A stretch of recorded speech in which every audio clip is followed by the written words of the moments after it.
नमस्कार, मैं शीलू। आप सभी का मेरे YouTube चैनल शुभ संवाद शीलू के साथ मैं स्वागत करती हूँ।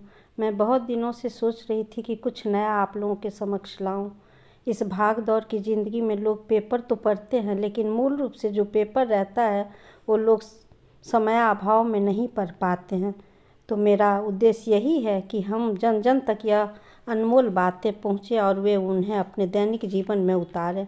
कहते हैं कि शरीर के लिए जिस तरह पौष्टिक आहार जरूरी है, ठीक उसी तरह मन के लिए सुंदर विचार जरूरी है, ताकि हमारा आपका मन ऊर्जावान रहे। आज मैं आप लोगों के समक्ष हिंदुस्तान हिंदी पेपर के संपादकीय पृष्ठ से मनसा वाचा कर्मणा को चुनी हूँ, जिसके संदेश मैं आप लोगों तक पहुँचाऊँगी।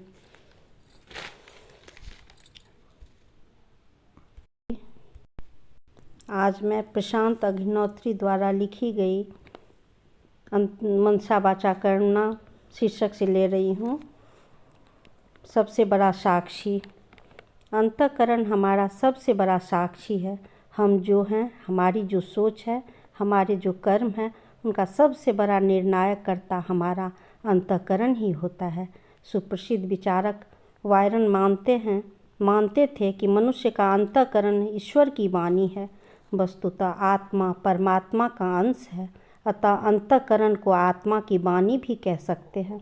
वह हर एक परिस्थिति में हमें सत्य का आभास कराती है।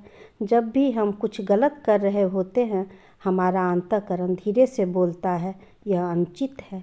इसके विपरीत हमारा बाह्यकरण सुख का उपभोग चाहता है, और इस दृष्टि से वह वासनाओं की वाणी है। इसलिए महात्मा गांधी कहते हैं, निर्मल अंतःकरण को जिस समय जो भी प्रतीति हो वही सत्य है। उस पर दृढ़ रहने से सत्य की प्राप्ति होती है।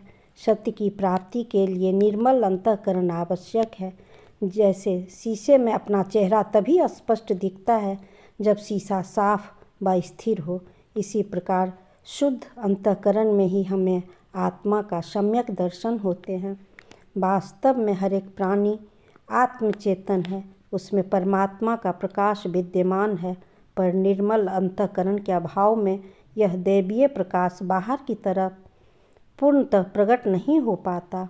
उस लैंप की तरह जिसका शीशा अंदर से अगर काला है, ऐसे शीशे को बाहर से लाख साफ करे, उसका प्रकाश बाहर नहीं आ पाता। भले ही हम लैंप की लौ को कितना भी बढ़ा लें, प्रकाश के लिए शीशे को अंदर से साफ करना ही होगा। इसलिए शंकराचार्य ने कहा है, अज्ञात व ज्ञात पाप ही अंतःकरण की मलिनता है। जब तक अंतःकरण पाप रहित ना होगा, तब तक दिव्य दृष्टि का उदय नहीं होगा। इति शुभ।